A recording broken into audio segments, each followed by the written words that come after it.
Hello, my dear students. Welcome to science class. So, we are continuing with the last chapter of your science book, that is chapter number 16, Garbage In and Garbage Out. So, let's see what we are going to learn today. Today, we will be discussing about the disposal of garbage. Okay. And in this class, we will be learning about 5 different methods of disposal of garbage. What are the methods? The very first one is composting, second one is vermicomposting, third one is recycling, fourth reuse, and fifth landfill. Okay, each of these process today we will be discussing in details. Okay. So at first you have to know what is disposal of garbage. Okay. Now as you have already read that garbages are of two types. One is the biodegradable one and another one is the non-biodegradable one. So basically in this class today you will be learning that how to deal with the biodegradable garbages and how to treat the non-biodegradable garbages. Okay. In order to clear our environment. Okay. So disposal of garbage means to get rid of garbage. Okay.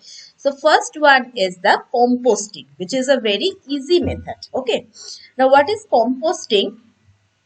The rotted plant and animal waste, okay, including that from kitchen, used as a manure for growing plant is called what? Is called compost. That means compost is what? Is a natural fertilizer. You all know that plant and animal waste are referred to as a biodegradable waste. Okay. And the process of converting the plant and animal waste materials into manure by rotting them is called composting. Okay. So what are the things that are generally used for this process, that is composting? The biodegradable domestic garbage like the peel of the fruit, okay, then vegetable peels, then leftover food means suppose leftover rice, then you can say the bones of meat, okay, the bones of a fish, okay, fallen leaves, suppose the fallen leaves from your potted plant, okay, they can be disposed of by converting it into compost, which is later used as a manure. Manure means what? Manure means a fertilizer. Okay. You all need that for human beings or other animal, they need nutrient for their growth and development. Okay. Similarly, plant, they also require nutrient. They also require nitrogen. They also require phosphorus. They also require potassium. Okay. So this compost is actually the natural fertilizer, okay, and which is good for health. If you use natural fertilizer, okay, then that is what? That is actually good for health rather than chemical fertilizer or pesticides, okay. So compost, it contains actually the nutrients required for the growth of plant. Okay. So when the compost is mixed with the soil in which the plants are grown, it provides nutrients to the plant. Okay. Here you see, after forming the compost, it looks like this, a black colored soil. Okay. It is rich with what? It is rich with humus. Okay. Humus is the fertile layer of the soil. Okay. Now, how to do this composting? How to do this composting? Here you see the fallen leaves you can collect, food scraps like egg shells, okay, grass clippings. Suppose when you are just trimming the grass, okay, the extra grasses that you can take, okay.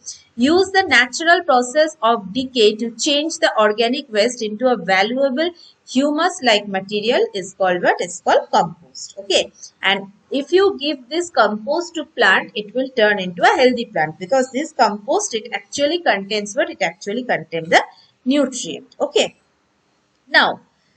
Now we will be learning about an activity to prepare what? To prepare compost. What is that? Here you see. Dig a pit in ground about 30 centimeter in a corner of a garden. If you are having a house garden, then at a corner you just dig a pit.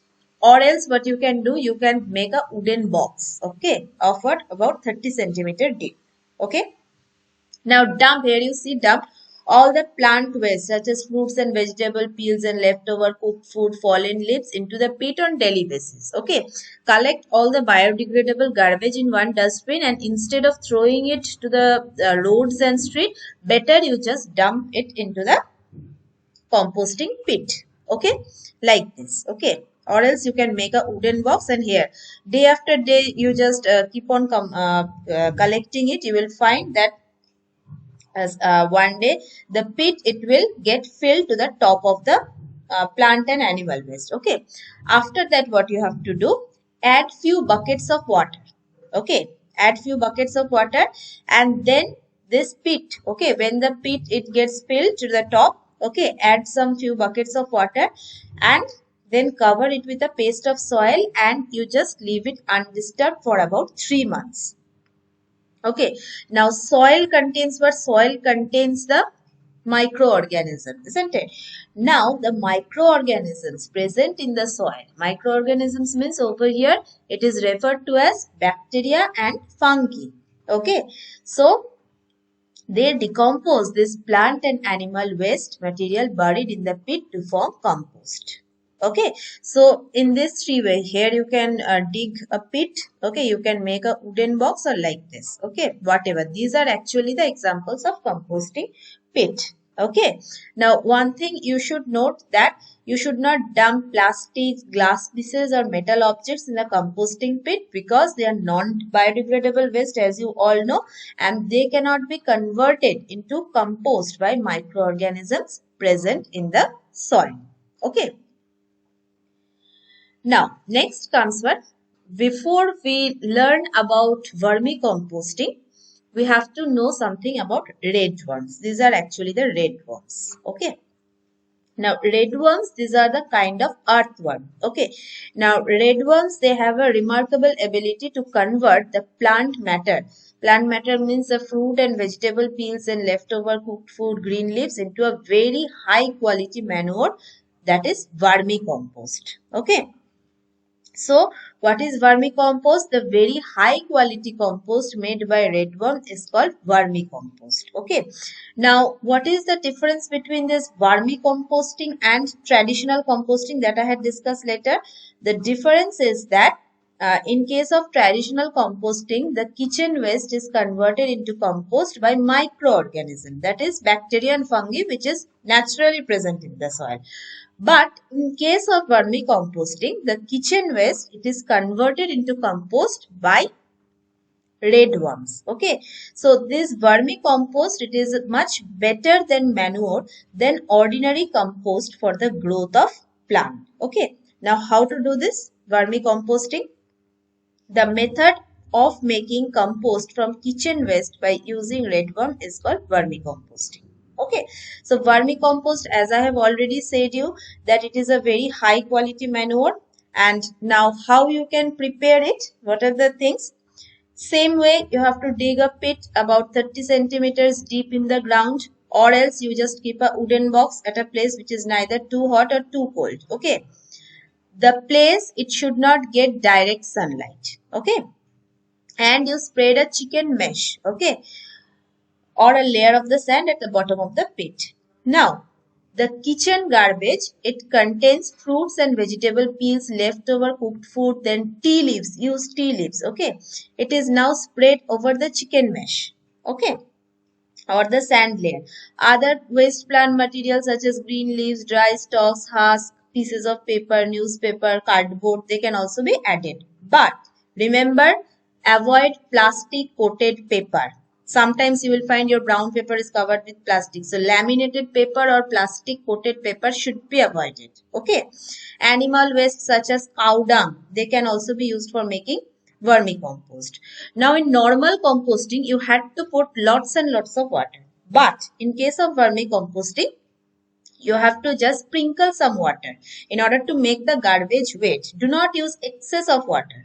Okay, because over here redworms will be there, and redworms, they cannot survive in water. Okay, now the layer of the garbage in the pit should not be compressed. Okay, the layer of the garbage should be kept loose so that inside they will have space and it must contain air. Okay, now in this composting pit, you just put some red worm. Red worms are available in the market. Buy some red worm from the market and put them in the pit box containing kitchen garbage and other waste. Okay. Now, as I have said you, cover the pit loosely with a gunny bag or an old sheet of cloth or a layer of glass. Okay. Once in a few days, mix and move the top layers in the pit. Okay. Now, redworms, they eat the rotting garbage of the pit as food. Now, redworm, they do not have what? They do not have teeth. They have got a structure in their body which is called what? Which is called gizzard. Here you see. This is what? This is the gizzard. Okay. This gizzard actually, it acts as a teeth. That means it helps in grinding the food in which they eat. Okay. Now, over here, powdered eggshells. Okay, that means after boiling the egg, okay, the shell that you remove, okay, just you crush it and you mix it with the kitchen waste in the pit. Okay, now the hard particles of eggshells, it helps the redworm in grinding their food in the gizzard. Okay, and one interesting feature of this redworm is that a redworm can eat food equal to its own weight in a day. Just you imagine. If the weight is 5 milligram, it can eat 5 milligram. So, the excretion of redworm, it also kept on collecting in the pit. Okay. Now, this excretion of the redworm that combines with the kitchen garbages, it make up the vermicompost. Okay. Now, as I said you that only the garbage containing plant and animal waste can be converted into vermicompost by redworms. Okay, the garbage that contains plastic, glass and metal objects, they cannot be converted into compost by redworm because redworm cannot eat plastic, glass or metal objects. Okay. So here you see what are the advantages of vermicomposting. It is much better to use compost, okay, as a manure. First of all, you should know that why should we use traditional compost or vermicompost instead of chemical fertilizer, because making compost or vermicompost, it is quite cheap because simply you are using your kitchen waste, you are not buying anything, whereas chemical fertilizer, they are very expensive and hence a lot of money is spent in buying them. Another thing is that compost is a natural manure which does not harm the soil. It maintains the pH of the soil, but the chemical fertilizers are man-made which may harm the soil in a long run. Okay. And what is the advantage of vermicompost over compost? Vermicompost, it is a rich source of nutrients, vitamins, enzymes, antibiotics and growth hormones. So it gives disease resistance to plant.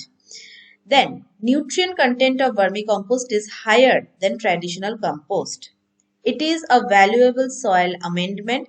Vermicompost harbors certain microbial population that help in nitrogen fixation and phosphorus solubilization. Okay, its application enhances the nodulation in legumes and symbiotic mycorrhizal associations with the roots.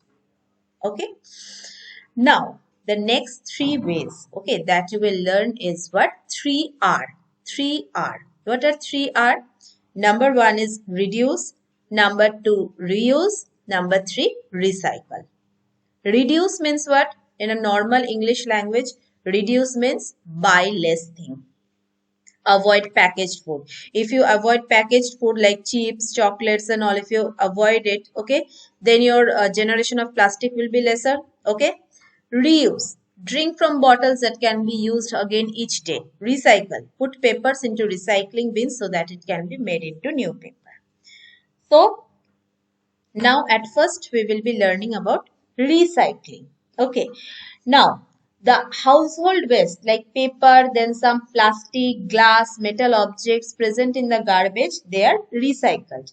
Recycling means what? Recycling means that we should collect and separate the used and discarded items made up of paper, plastic, glass and metals and send them to the respective industries for making fresh paper, plastic, glass and metal objects.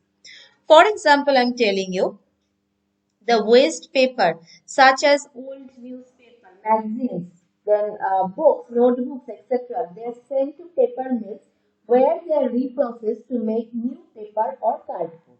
Okay. Then the broken and discarded plastic articles such as plastic bag, mugs, buckets, cups, plates, toys, etc. are sent to plastic processing factories where they are melted and remolded to make new articles. Okay.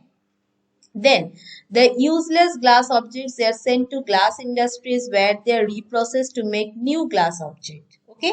Similarly, you can say the waste metal articles of iron and aluminium are sent to metal industries where they are melted and recycled as fresh metal for various purposes.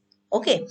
Now, in order to recycle the used and discarded material, we should separate first our household garbage properly so that the waste material which can be recycled do not get dumped along with other household garbage which is thrown away.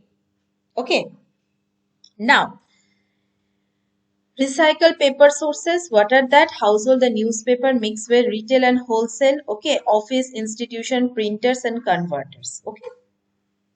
Next, we will be doing activity for recycling of paper. Okay. Now, what you have to do, take some old newspaper, magazines, used envelope, notebooks. Okay, suppose used notebooks. Okay, or any other used diary. Okay, then other waste paper which does not have obviously plastic coating in it. Okay, now what you have to do, tear the papers into small pieces. Okay, and put them in a tub like this. Okay, now put some water, okay, water in the tub. Now let these pieces of paper remain submerged in water for a day. After that, what you have to do here, with the help of these instruments and with your hand, make a thick paste of paper by pounding it. Okay. Next, what you have to do, take a fine wire mesh fixed to a frame. Okay. Then keep this wire mesh on a table. Now, take the thick paste of paper from the tub and spread it to the wire mesh like this. Just you spread it. Okay. Next, pat it gently to obtain uniformly thick layer of paper paste. Wait till all the water from the paper paste drains off. Okay. Now, a sheet of old cloth or a newspaper can be used up to soak the extra water present in the layer of paper paste. Okay. Now, remove the layer of paper paste from the wire mesh carefully and spread it over a newspaper, and you just keep it under the sunshine. Okay. The heat of the sunshine, naturally it will remove all the water left in the layer of paper paste and make it completely dry. Okay, now this dried and thin layer of paper paste is the recycled paper.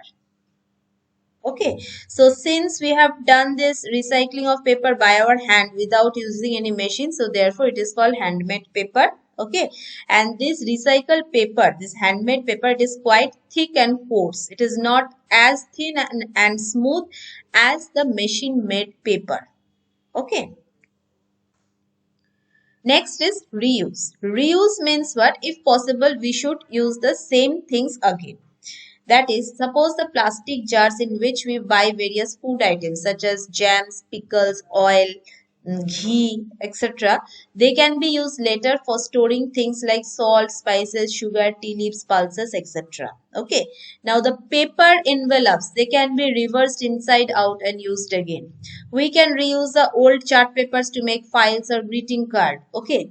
A diary can be made from old invitation card. Mats can be made from old cloths, baskets from used and old polythene bags. Okay.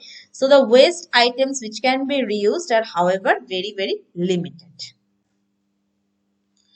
Now, next comes the landfill. What is landfill? The non-useful part of the garbage which cannot be turned into compost, recycled, reused, it is then disposed in a landfill. What is landfill? Landfill is a low-lying area of ground where garbage is collected from a city is dumped. Like in Siliguri near Don Bosco School, you will find a landfill. okay, or a disposal place is there. Okay, so landfill, it is an engineered method for land disposal of solid and hazardous waste. Okay, now the part of the garbage, as I said you, that cannot be disposed of by other method, it is loaded in the truck and dumped in the low lying open area. That is what? That is landfill. Here you see this landfill, it looks like this. Okay, now this garbage is sprayed over the landfill covered with a layer of soil to level the uneven ground. Okay. Now, a big landfill site can be used to dispose of garbage for a considerable time. And once this low-lying land, okay, it's completely filled, it is usually then later on converted into a park or playground. Okay. Now, no building is constructed on the landfill site for at least next 20 years because it has a loose ground. Okay, suddenly if the earthquake comes, the building may collapse. That is why for at least 20 years, no buildings are constructed. It remains as a park or playground. Okay. Now, most of the solid garbage from a city which cannot be disposed of by other method is got rid of by dumping it in the landfill. Okay, so this is all about the disposal of garbage. In our next class, we will be learning about plastics, whether it is a boon or a curse. Okay, till then, thank you everyone. Stay home, stay safe.